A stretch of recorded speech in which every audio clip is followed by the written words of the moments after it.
Bom dia a todos os telespectadores e ouvintes, estamos aqui no nosso primeiro Pode Já e hoje teremos a presença do ilustríssimo pastor Wesley Leite Chamorro Moraes, natural de Bela Vista, Mato Grosso do Sul. Se eu tiver algum erro, me avisa, tá? Fronteira com o Paraguai, foi criado na Igreja Adventista do Sétimo Dia, batizado desde os 9 anos de idade. Viveu uma vida dupla na adolescência, mas aos 15 anos ali ele teve uma conversão, se dedicou à igreja, foi comportor, casou-se com a Moriá, foi para a faculdade adventista e tem um filho lindo chamado Oliver. E hoje ele está nessa igreja maravilhosa que é a igreja de Maruí, auxiliando e está dando a graça hoje da sua presença. Eu agradeço a presença de todos vocês aqui e a presença do pastor. Eu tenho também online aqui um pedido do pastor Clayton de Garopaba, um pedido de oração. E aproveitando, vocês têm algum pedido de oração? Eu tenho um pedido de oração pelo Ministério Jovem. Amém. E por todos os jovens que estão aqui, jovens e não tão jovens, jovens e jovem mais. Olha, ela cansou e você, cara. Na real foi, né? Especial. Acho que se for contar os fios de cabelo branco, ele ganha. Né? Tô longe. Eu queria pedir por todos nós, né? E pela nossa vida espiritual. Mais alguém com pedido de oração? Eu quero agradecer por esse dia, um dia que eu creio que vai ser o primeiro de muitos que a gente vai ter agora, momentos especiais para os jovens. Vamos tentar ficar mais juntos, num grupo unido, para vencer as dificuldades desse mundo. E esse pedido eu acho que tem que ser no coração de cada um, para a gente se esforçar para estar aqui, para manter esse grupo unido. Amém. Mais alguém? Eu tenho um pedido de oração, que é pela minha família, em especial pelo sítio, pelos meus animais também, eu sempre peço. E agradecer por tudo isso que Deus está proporcionando na nossa vida, que é algo surreal, é algo que a gente vai lutar para fazer com muito amor e carinho, e a gente conta com a presença de todos vocês, sejam online, sejam aqui presenciais, e queremos vocês nessa família de Maruí. Agora com vocês, a oração será ministrada pela Gabi. Maravilhoso Deus, nós te rendemos graças e louvores pela dádiva da vida. Amém. Obrigado por nos proporcionar estar aqui neste momento para te adorar exclusivamente, para ministrar a Ti os nossos louvores, a nossa adoração, porque o Senhor é nosso Criador, nosso Salvador e nosso mantenedor. Obrigado por cuidar de nós, nos conservar em tão boas circunstâncias durante essa semana, ter nos livrado de tantos perigos, ó Deus. Obrigado pela Tua graça, pela Tua misericórdia que se estende a nós a cada manhã. Amém. Perdoe os nossos pecados, nossas falhas, e pedimos, Senhor, que o Senhor aceite a cada pedido que aqui foram feitos, e aqueles que também estão em cada coração. Que o Senhor possa receber os Teus braços de amor, e conforme a Tua vontade, Senhor, atendê-los. Amém. Entregamos esses momentos que vamos passar, o estudo da Tua Palavra, que nós possamos sair daqui cheios e repletos do Teu Santo Espírito. Amém. Essa oração nós oramos em nome de Jesus. Amém. Amém. Iniciando esse trimestre, nós temos uma lição que, se você não tem, adquira, vale muito a pena, lição Adoração. E, para começar, teremos, iniciando a primeira lição, o pastor Wesley. Pastor Wesley, qual o título da lição? Relação rompida. Pode iniciar essa recapitulação com a gente? Bom, como eu falei na minha oração e também aparece ali na tirinha da lição, você vê a relação rompida do ser humano com Deus. E por que eu acho tão interessante relação rompida? Porque nós temos um Deus de relacionamento. E eu me encanto com isso. Nós temos um Deus que quer se relacionar conosco. E Ele fez isso com Adão e Eva, mas infelizmente eles escolheram romper a relação com Deus, trair a confiança de Deus. Eu acredito que toda lição me leva, uma perspectiva minha, me leva a analisar que todo término de relação tem uma dor profunda. Seja uma relação com amigos, seja uma relação de uma quebra familiar, ou de um namoro, enfim. Mas a relação com Deus, eu acredito que a quebra foi mais dolorosa ainda para Adão e Eva e para Deus.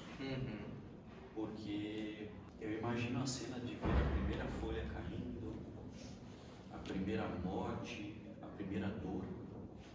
Era algo surreal. Sinto assim um pesar quando eu vejo essa cena. Não, eu também, cara. Quando eu leio Gênesis, infelizmente eu tenho o mesmo sentimento que você. É triste, cara, dá uma dor no coração. E nós que somos pais, quando a gente vê a consequência de um filho matando o outro, e assim, o pecado ele foi tão terrível que a próxima geração já teve um filho matando o outro. Cara, isso é de cortar o coração, cara. Como que o pecado é terrível, sabe? E infelizmente Adão e Eva cederam e nós sofremos as consequências até hoje, porque, de acordo com a Bíblia, nós nascemos em pecado. Então, nós nascemos com esse relacionamento rompido. E em algum momento da nossa vida, a gente vai ter que dizer que quer se relacionar com Deus e que Ele vai ser o nosso Deus. Eu queria fazer uma pergunta para vocês sobre isso que a gente está falando aqui. Para nós refletirmos, e eu acho que a fala de vocês vai nos ajudar. Se Adão e Eva pecaram em um mundo perfeito, como podemos nós, que vivemos em um mundo caído, resistir às tentações de Satanás? Por meio do Espírito Santo. A gente não, como o pastor já falou ali, a gente já tem a tendência para o mal, a gente já nasceu com o DNA do pecado, então nada que vem de nós vai ser suficiente para nós vencermos a tentação, senão por meio do Espírito Santo, do poder do Espírito Santo. Nós viemos de uma relação rompida e a resposta é reconectar. A resposta é tentar fazer com que essa relação volte. E, como a irmã Gabi falou, o Espírito Santo é uma das ferramentas que Ele deixou, se assim posso dizer, para que a gente possa ter essa conexão, esse relacionamento com Cristo. Vocês já ouviram meu testemunho algumas vezes, mas não tem como eu não contar novamente, sabe? É porque assim, eu fui alguém que fui criado na igreja, eu cresci na igreja e eu me batizei aos 9 anos de idade. E foi uma decisão genuína do meu coração juvenil. Tá? Eu queria ser batizado, era um desejo genuíno do meu coração. E eu sabia o que eu estava fazendo, eu estava me entregando a Cristo, foi algo fantástico. Só que aos 12 anos de idade, eu comecei a ter mais alegria com meus amigos do que com Deus. E eu comecei a viver em pecado. Mas como eu disse para vocês, é uma vida dupla, porque eu tinha um pai militar que fazia da minha casa ali, da nossa casa, um quartel dele, onde as ordens dele não eram questionadas, eram só obedecidas. E ele era um líder da igreja, ele era o primeiro ancião da igreja. Uma pessoa que chegava antes de qualquer pessoa. Se ele fosse o primeiro ancião dessa igreja, que 7h30 ele estava na igreja, com toda a família, preparando tudo, deixando o hino tocando. Meu pai era uma pessoa muito rigorosa. Então não tinha como eu ter... como eu me desvencilhar da igreja, apesar dessa ser a minha vontade. Então, eu permaneci na igreja por causa dele, mas eu vivia com os meus amigos de outra maneira. O auge da minha rebeldia foi uma oração que eu fiz a Satanás. Eu queria pecar, queria cometer algo que eu sabia que não era do agrado de Deus. E eu ouvi falar que Satanás não lê os nossos pensamentos. Então, eu fiz uma oração audível no meu quarto, Eu dobrei os meus joelhos e eu falei: Satanás, você está me ouvindo? Eu quero isto. Eu quero que você me ajude a fazer isto. Eu vou viver para você, minha vida está em tuas mãos, só me permita realizar isso. E aconteceu. Por que eu fiz uma oração para Satanás? Porque eu não conseguiria realizar, era uma coisa que eu não conseguiria fazer. Não tinha como. Aos meus olhos era impossível. E é por isso que eu fiz uma oração a Satanás. E aquela coisa que para mim era impossível, aquele pecado, olha que coisa horrível. Aquele pecado impossível aconteceu. E graças à misericórdia de Deus, as consequências foram imediatas. Foi um pecado que se tornou público. E eu cheguei a uma conclusão de que eu estava perdido e que o céu não era para mim. E eu passei anos entendendo que eu tinha ido longe demais. Mas essa compreensão que eu cheguei, essa conclusão que eu cheguei que eu tinha ido longe demais, foi Satanás que colocou no meu coração. Porque ninguém foi longe demais que não possa ser alcançado por Deus. Mas eu ainda não tinha entendido isso. Eu me sentia muito sujo, me sentia indigno, eu me sentia, a pior pessoa do mundo. Falei para vocês em outro momento, até pensei em tirar minha vida nesse processo. Um dia, um pastor fez um desafio: se você tem alguma dúvida de que Deus pode lhe perdoar, peça um abraço de Deus. E aquilo para mim era impossível. Como um Deus perfeito e santo vai abraçar um sujo de um miserável pecador como eu? E eu tinha a ideia de que Deus ele estava muito distante, num alto e sublime trono. Eu não tinha ideia de um Deus aqui, e Ele está aqui. Deus está aqui. Mas eu não tinha essa ideia. E aí eu fiz uma oração, e vocês sabem a história. Deus me abraçou. Eu falei: Deus, na minha oração, Deus, se é possível, o Senhor me perdoar, me dê um abraço. E Deus me abraçou. Ele restaurou a minha relação rompida com Ele. Esse abraço de Deus em mim me traz até hoje, isso faz mais de, sei lá, quantos anos faz? 30 anos. Não, 30 não. 20 anos. 20 anos dessa história.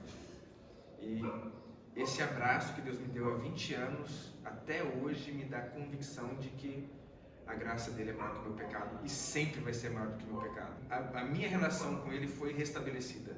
Amém. Não está rompida. Amém. E é o que ele quer fazer com todo mundo. A gente costuma ler e ouvir a história, de Adão e Eva e ver que Satanás foi astuto ali. Ele conseguiu ludibriar Eva e ludibriou bem, a ponto de ela acreditar. E ele atingiu um ponto que eu acredito que faz parte da humanidade, que é a ganância, Se você comer esse fruto, você se torna que nem Deus. Nesse momento ela infelizmente acreditou nas palavras dele. E a gente olha, nossa, não sei se vocês já tiveram essa percepção de que, se eu estivesse lá, eu talvez não faria isso. A gente erra todo santo dia para Deus. Se a gente for analisar a lei, a gente todo santo dia peca. Bem possível que lá a gente cairia também nessa tentação. E eles estavam do lado, eles andavam com Deus. Eles andavam, assim, algo surreal, caminhando pelo jardim, conversando com Ele. Então isso para mim é um sinal de alerta que a gente precisa andar muito mais com Cristo. Muito mais. Tem uma parte na lição, eu anotei, de terça-feira, que diz assim, a ciência ela comprova que bons relacionamentos, elas melhoram o estresse, a depressão, aumentam a autoestima e promovem a empatia. Por isso é de suma importância que a gente tenha boas amizades ligadas a Cristo. E ali diz assim, ainda hoje os relacionamentos saudáveis protegem os seres humanos.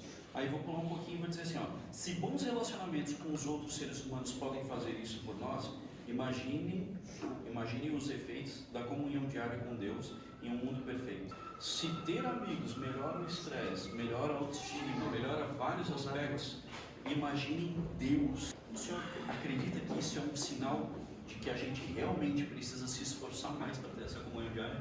Sem dúvidas. Foi bom você ter falado isso, porque na vida cristã tem esforço, Por que tem esforço? Porque nós temos uma coisa chamada livre-arbítrio. E é por isso que nós podemos pecar. Por isso que Adão e Eva pôde pecar. Por isso que Satanás, ele se rebelou contra Deus. Porque Deus nos criou como seres livres que podem escolher estar com Ele ou não. Que podem escolher se relacionar com Ele ou não. E graças a Deus, após o pecado, nós não ficamos escravos do pecado a ponto de não conseguir escolher Deus. Então, a nossa situação hoje é diferente de Adão e Eva, que eles eram de Deus e tinham só uma opção de rebeldia, que era comer do fruto proibido. E ainda assim, com uma única opção, eles cederam, né? Nós não, nós somos todos pecadores, as nossas tendências são pecaminosas, mas nós temos também a opção de escolher a Deus e aceitar a nossa vida e ter relacionamento com Ele e obedecê-lo. Então, exige um esforço do nosso poder de escolha, desse livre-arbítrio que temos.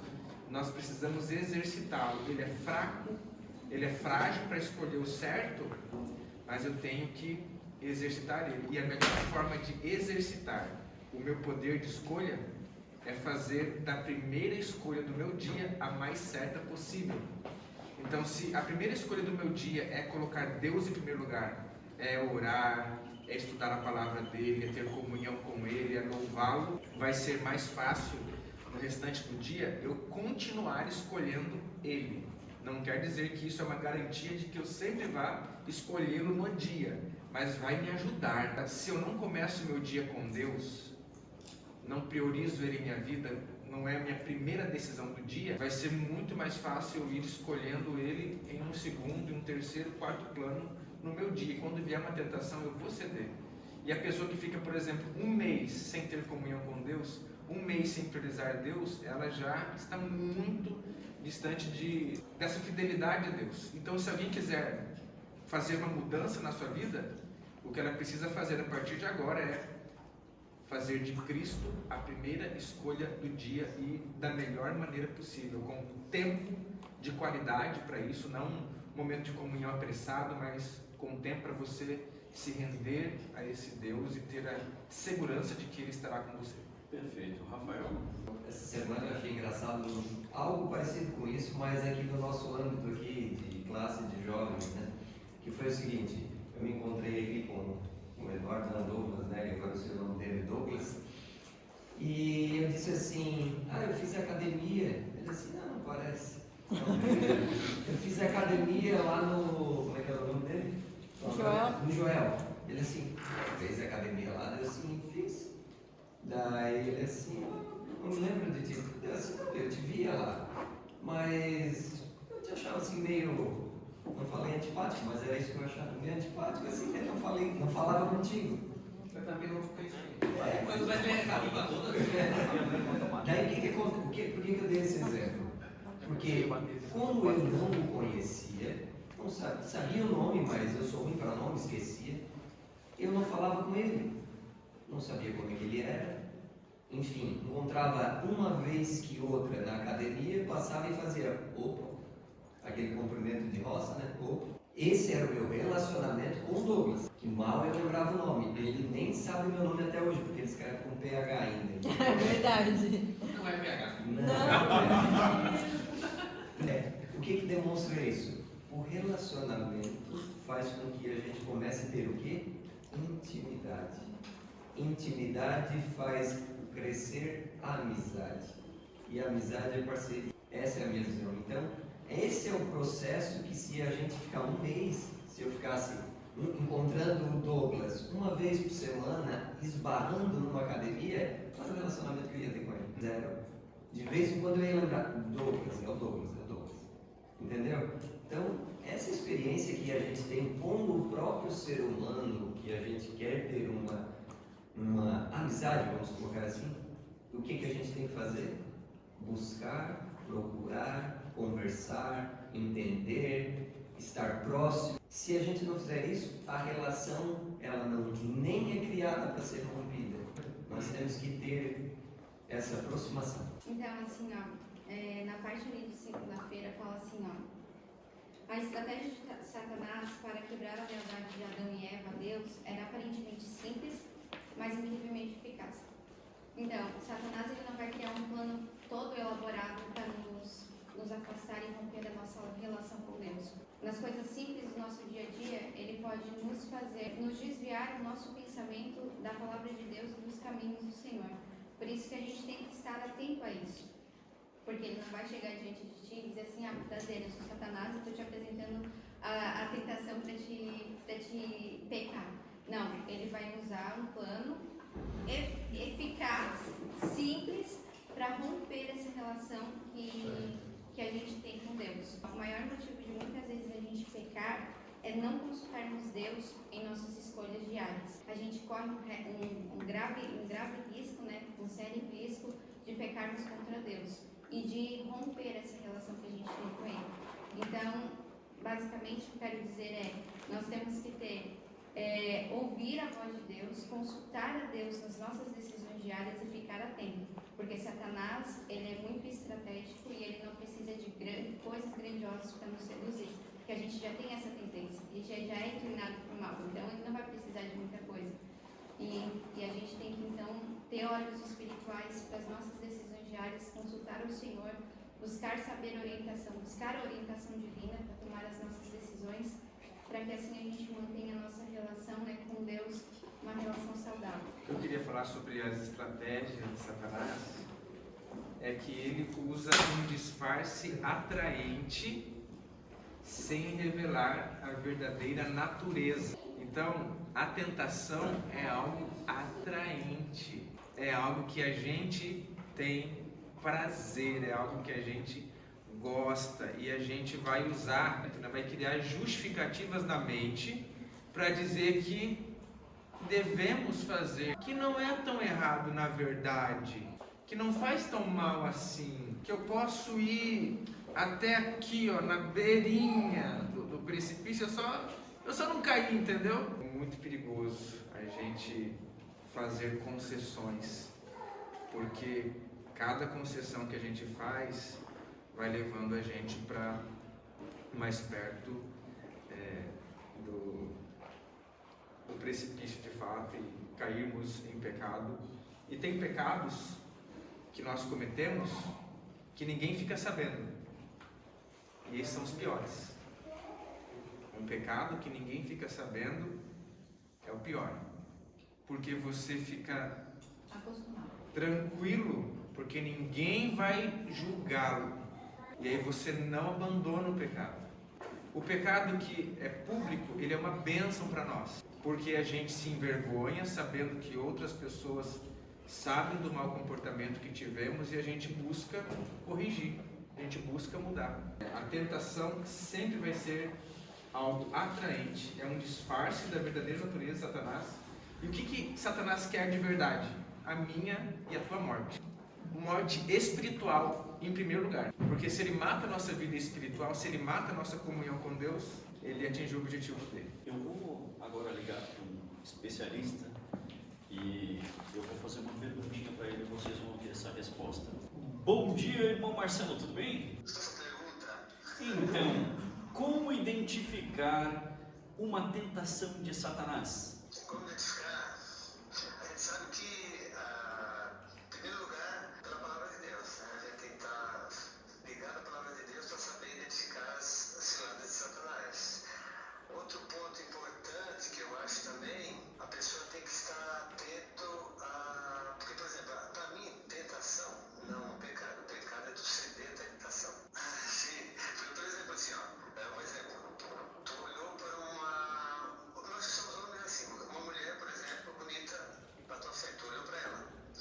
Tu admirou a beleza dela, tudo bem. Você é uma mulher bonita, não funciona a tentação. Mas, se tu alimentar aquilo na tua cabeça, em ter alguma coisa com essa mulher, tu vai se casar, por exemplo, tu já está pecando em pensamento. É diferente. Mas se só olhar, admirar e ir embora, isso não foi só uma tentação, mas tu não pecou. Perfeito, irmão Marcelo.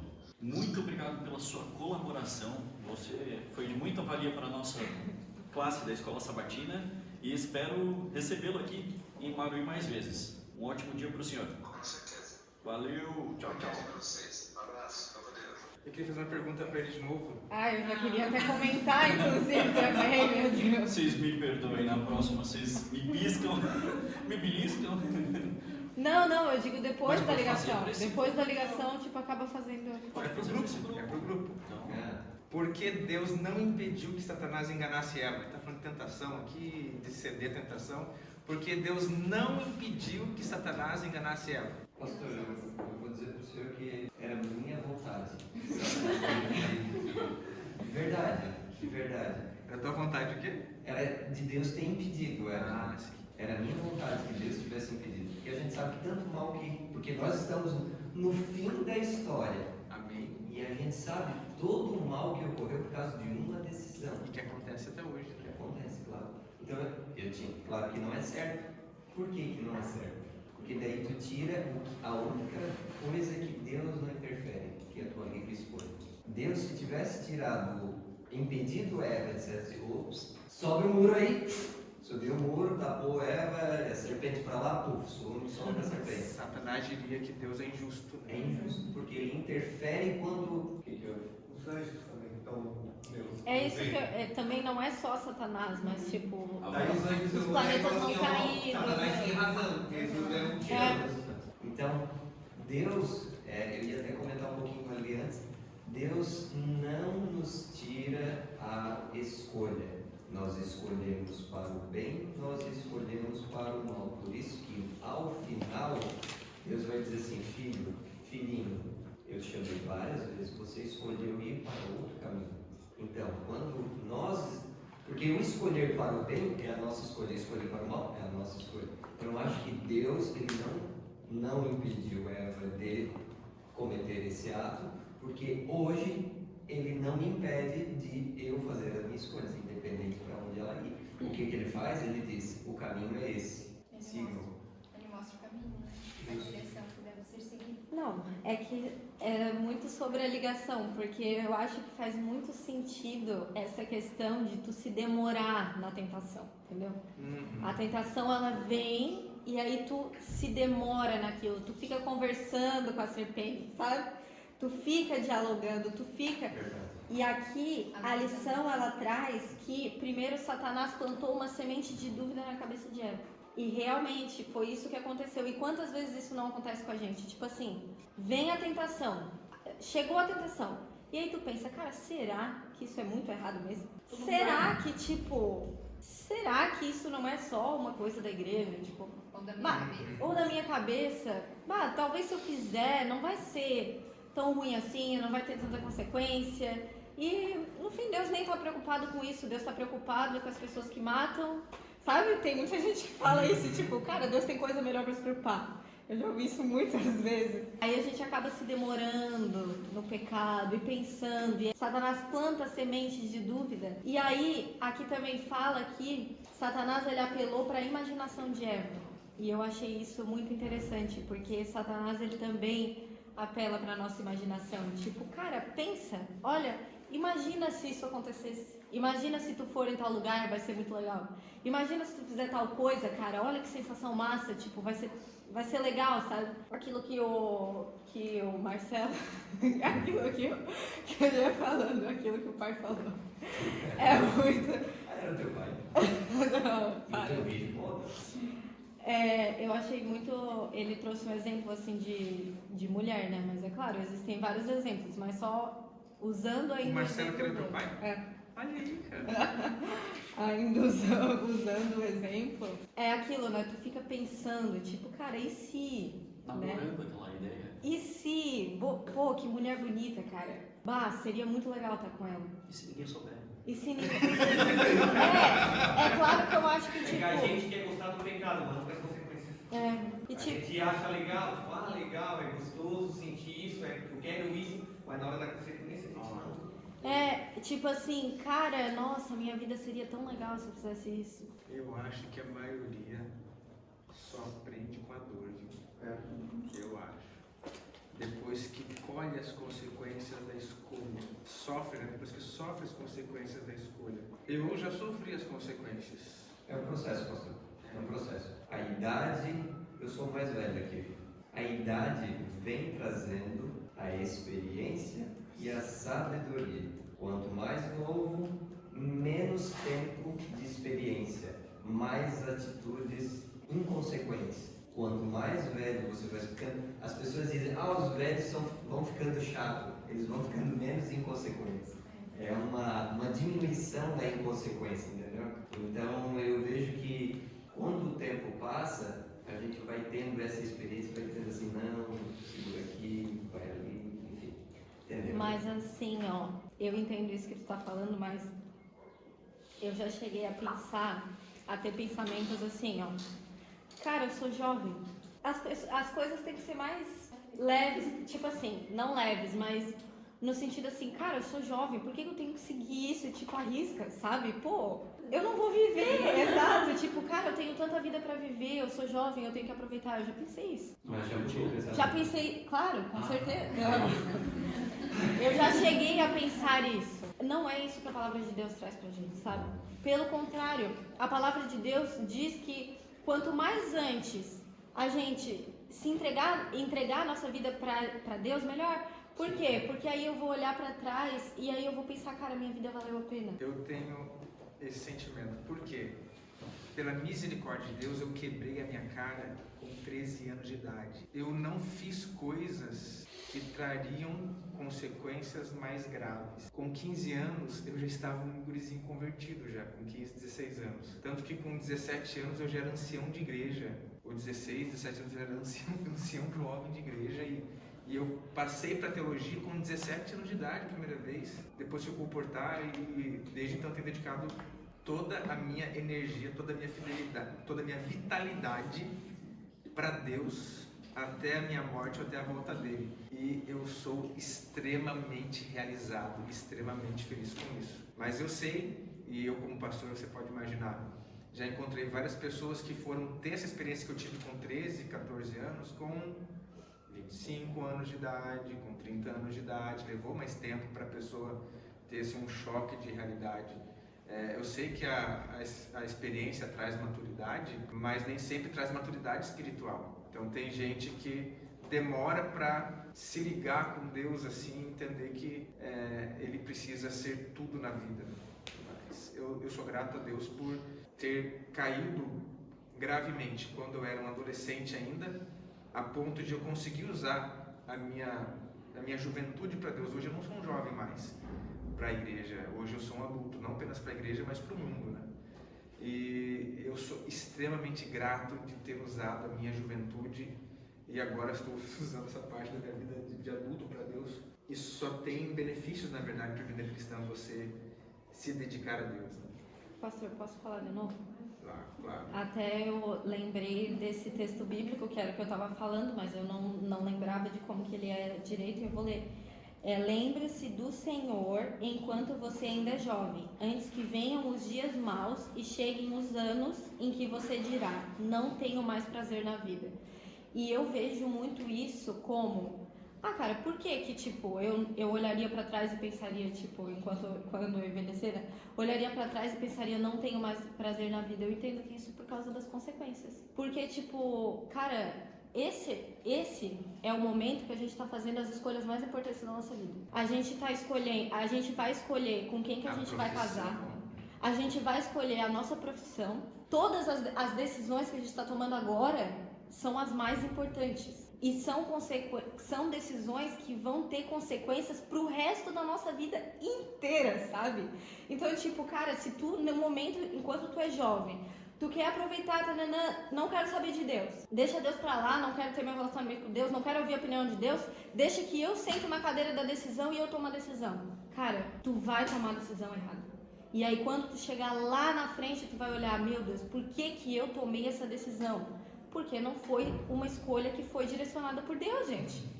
Cara, tu quer ter certeza que tu vai ser feliz no teu futuro? Entrega a vida pra Deus agora. Cara, pra só finalizar, eu sempre conto para amigos a história do Pops. Pops morava em Joinville, eu sou natural de Joinville, e o sonho dele era ter uma moto para ir para a igreja, porque ele ia para a igreja e era longe. Ele ia a pé, eram quilômetros. E quando ele fez 18 anos, ele tirou a carteira e comprou a moto. Só que ao invés de ir para a igreja, ele começou a usar a moto para ir para a balada. Numa das vindas da balada, ele bateu e morreu. Perdemos um irmão da igreja pelas escolhas. Eu era jovem, a gente jogava futebol junto, e quando a gente reclama com alguém, com algum amigo, oh, não faz isso e tal, é porque a gente ama, porque a gente quer cuidar. Então, eu não quero ver ninguém dos meus círculos de amigos, da minha família, eu não quero que ninguém se perca nesse caminho. Ah, mas eu só vou curtir a minha juventude, quando eu tiver mais velho eu volto. Tem essa mentalidade. Eu já ouvi várias vezes. Às vezes não tem volta, gente. Às vezes não tem volta. Às vezes é um caminho sem volta e as consequências pode não ser a morte, mas pode ser um vício que a pessoa vai se enraizar naquilo ali tão forte que vai ser difícil de sair depois. Então tem várias N consequências. Que a gente não seja, que nós não sejamos jovens omissos referente à palavra de Deus. Que a gente possa se entregar cada vez mais. Eu agradeço a presença do pastor, porque eu sei que agora ele tem mais uma missão para cumprir o horário, né? Espero tê-lo mais vezes no nosso Pode Já. E Rapaz, foi uma alegria para mim estar no primeiro Pode Já da história. amém. Que Isso privilégio aí vai ficar fazer, marcado, né, que pastor? privilégio fazer parte disso e parabéns à liderança jovem que organizou tudo isso. Se não fosse pela nossa liderança, isso seria impossível. E espero que vocês tenham curtido. Diga aí, brother. Pastor, só uma dica, o microfone não está ligado. Eu sei, mas me pediram para fazer isso. Me pediram para deixar. Cara, ele tá até chegando perto do microfone, eu tô... Nossa! Ele está com dor nas costas. Depois Eu a gente sei. corta essa parte, vai mandar pro YouTube. Mas assim, eu estou muito feliz mesmo. Deus seja louvado pelo trabalho de vocês. E a gente sabe que este é só o começo. Amém. Amém. É só o começo de uma grande história. Perfeito.